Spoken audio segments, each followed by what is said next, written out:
दोस्तों, आज के इस वीडियो में बहुत ही रोचक जानकारी लेकर आया हूं। उम्मीद करता हूं आप लोगों को वीडियो बहुत पसंद आएगा। वीडियो को अंत तक अवश्य देखिएगा। दोस्तों, आज तक हम किसी शहर या नगर का नाम किसी देवी देवता या किसी कुल देवता या किसी महापुरुष के नाम पर सुनते आए हैं। पर क्या आप जानते हैं कि हमारे एक प्रमुख तीर्थ स्थान का नाम एक राक्षस के नाम पर रखा गया? आप चौंक गए ना? जी हाँ दोस्तों, आज का ये वीडियो इसी के बारे में है कि आखिर एक राक्षस के नाम पर एक महत्वपूर्ण तीर्थ स्थान का नाम कैसे पड़ा। दोस्तों, वायु पुराण में इसके बारे में बड़े ही विस्तार से बताया गया है कि अति प्राचीन काल की बात है। एक महाबलवान पराक्रमी और अति विशालकाय असुर हुआ करता था। वह भगवान विष्णु का परम भक्त था और उन्हें प्रसन्न करने के लिए वो कोलाहल की पहाड़ी पर जाकर अति कठिन तपस्या करने लगा। वह अपने सांसों को रोककर अपने प्रभु को प्रसन्न करने के लिए वर्षों तप करता रहा। उसके उस तप के कारण देवताओं के लिए भी वह अजय हो गया। उसे इस प्रकार की तपस्या करता देख देवगणों को बहुत चिंता और भय होने लगा। अपने इस दुख के निवारण के लिए देवगण त्रिदेव के पास पहुंचे और अपनी व्यथा कह सुनाई। तब भगवान विष्णु ने कहा कि आप लोग निश्चिंत होकर अपने अपने लोक को चले जाएं, मैं इसका समाधान ढूंढता हूं। भगवान विष्णु गरुड़ पर सवार होकर कोलाहल पर्वत पर पहुंचकर तपस्या में लीन असुर को देखकर मुस्कुराते हुए बोले कि हे भक्त, मैं तुम्हारी इस तपस्या से अति प्रसन्न हूं और तुम्हें मनचाहा वरदान देने आया हूं। बताओ तुम्हारी क्या इच्छा है? ऐसा सुनकर उस असुर ने कहा, हे ईश्वर, यदि आप सचमुच मेरी तपस्या से प्रसन्न हैं और कुछ मुझे देना चाहते हैं तो मेरी ये इच्छा है कि मैं सभी देवी देवताओं, तीर्थों, ऋषि मुनियों, भगवान शंकर, उत्तम मंत्रों आदि से भी पवित्र हो जाऊं। आप मुझ पर प्रसन्न हैं तो मेरी देह को ऐसा पवित्र कर दीजिए कि जो उसे देखे या स्पर्श करे वह सीधे मोक्ष का अधिकारी हो जाए और उसे वैकुंठ प्राप्त हो। तब भगवान विष्णु ने उस असुर को स्पर्श कर तथास्तु कहा और स्वर्ग लोक को चले। अब वो असुर पृथ्वी पर सबसे पवित्र हो गया और यहाँ तक कि कर्म पर आधारित धर्म का विचार भी नष्ट और पापी और पुण्यात्मा में कोई फर्क नहीं रहे। सृष्टि के इस संचालन में इस तरह बाधा आने, श्री हरि के इस आशीर्वाद से तीनों लोगों और यमपुरी सुनी हो। तब इंद्र आदि देवताओं को लेकर यमराज अपने अपने अधिकारों और दायित्वों का त्याग करने का निश्चय किया और इसकी जानकारी देने त्रिदेव के पास पहुंचे। इस पर ब्रह्मा, विष्णु और महेश जी ने सभी से कहा कि आप लोगों को अपने कर्म से हट जाने से तो सृष्टि का संतुलन ही समाप्त हो जाएगा और इसका विनाश हो जाएगा। यह सुनकर देवताओं ने बड़ी विनती से कहा कि अधिकार और कर्तव्य पालन की अब जरूरत ही कहाँ रह गई है। गयासुर कर्म के सिद्धांत को चुनौती दे रहा है। विष्णु के दिए आशीर्वाद के कारण प्रतिदिन उसके दर्शन और स्पर्श समाज से ही जीवों को मोक्ष मिल रहा है। ऐसे में हम क्या ही कर सकते हैं? ऐसा सुनकर भगवान विष्णु ने कहा, हे ब्रह्मा जी, आप पृथ्वी पर जाकर उस असुर से यज्ञ करने के लिए, यज्ञ भूमि के लिए उसका शरीर मांग ले। ऐसा सुनकर सभी देवगण ब्रह्मा जी के साथ उस असुर के पास पहुंचे।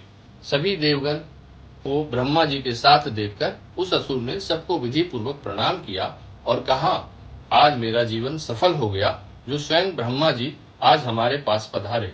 कृपया आप अपने पधारने का प्रयोजन बताएं।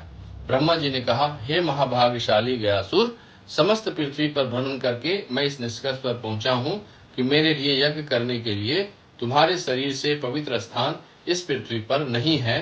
अतः तुम्हारे शरीर पर यज्ञ करना चाहता हूँ, इसलिए तुम अपना पवित्र शरीर मुझे यज्ञ के लिए दान कर दो।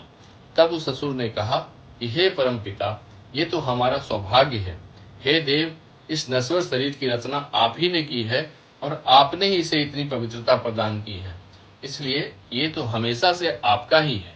मैं इस शरीर को आपके यज्ञ के लिए इसी क्षण समर्पित करता हूँ।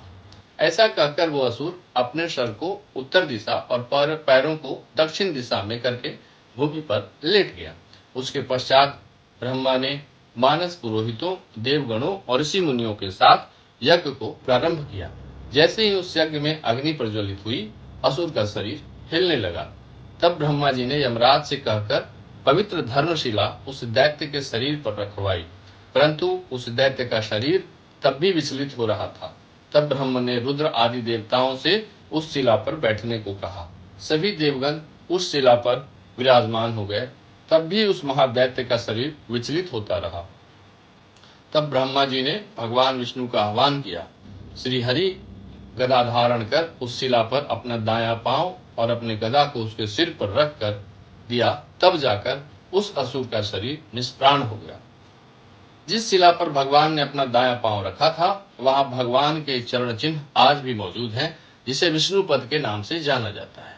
संपूर्ण विश्व में विष्णुपद ही एक ऐसा स्थान है जहां आप विष्णु के चरण के साक्षात दर्शन कर सकते हैं और श्री हरि आदि गदाधर के नाम से इसके पश्चात विख्यात हुए। अपनी मृत्यु से पहले उस दैत्य ने कहा, हे देवगण, आप सबों ने मेरे शरीर पर बैठकर अपने यज्ञ को पूर्ण किया है, इससे मैं अपने आप को अति भाग्यशाली मानता हूँ। सभी देवता उसकी इस बात पर प्रसन्न होकर उसे वरदान मांगने को कहा, तो दैत्य ने कहा, हे विष्णु और अन्य सभी देवगणों, जब तक सूर्य, पृथ्वी, चंद्रमा, पर्वत आदि का अस्तित्व है, तब तक इस शिला पर ब्रह्मा, विष्णु, महेश और अन्य सभी देवगण निवास करें। इस स्थान पर तर्पण और पिंडदान से महान फल की प्राप्ति हो और पिंडदान करने वाले प्राणी के पूर्वजों का उद्धार हो और वो ब्रह्मलोक में जाए। यह स्थान एक ऐसा तीर्थ क्षेत्र बने जिसके अंदर समस्त तीर्थों का वास हो और इस तीर्थ स्थान का नाम मेरे नाम से हो। यदि आप में से कोई एक भी देवता इस शिला पर नहीं होंगे तो मैं भी स्थिर नहीं रह पाऊंगा। मेरी बस यही इच्छा है। असुर की बात सुनकर विष्णु बोले, तुमने जो कुछ कहा है वो सब पूर्ण होगा और इस पवित्र तीर्थ में आने वाले मनुष्यगण हम देवगणों की पूजा करके परम गति को प्राप्त होंगे। इस तरह वरदान पाकर वो असुर, जिसका नाम गयासुर था, परम गति को प्राप्त हुआ और देवगणों ने इस स्थान का नाम गयासुर के नाम पर गया रखा। गया हिंदुओं का एक प्रमुख तीर्थ स्थल है। तो दोस्तों, ये थी एक असुर के नाम पर एक महत्वपूर्ण तीर्थ स्थल का नाम होने की कथा। ये वीडियो आपको कैसा लगा अपने कमेंट से हमें जरूर अवगत कराएं। वीडियो को लाइक, शेयर और चैनल को सब्सक्राइब करें। आपसे फिर मिलते हैं एक नए वीडियो में एक नई रोचक कथा के साथ।